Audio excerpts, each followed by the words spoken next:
Arkadaşlar merhaba. Cihazımız Xiaomi Mob P modeli. Cihazımız bize olduğu yere dönüyor şikayetiyle geldi. Yani devamlı sağ tarafa dönüyordu. Yaptığımız incelemelerde bu teker kısmının iç dişli grubu kırıktı. Onları da hata olduğunu fark ettik. Onları değiştirdik.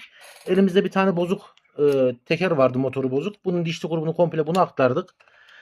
Cihaz normale bindi. Şimdi toparlayacağız. Testlerini yapacağız. E, Komple teker kısmı çok pahalı. Böyle basit şeyler için biz komple tekeri değiştirmiyoruz. Elimizde hurda şeyler var, tekerler var. Bunlardan kullanabildiğiniz parçaları kullanıyoruz. Hem fiyat daha uygun oluyor hem de orijinal parçayla tamir edilmiş oluyor. Şimdi testlerini yapacağım. Ondan sonra test videoları müşterimize göndereceğim. Daha sonra kendisine teslim edeceğim.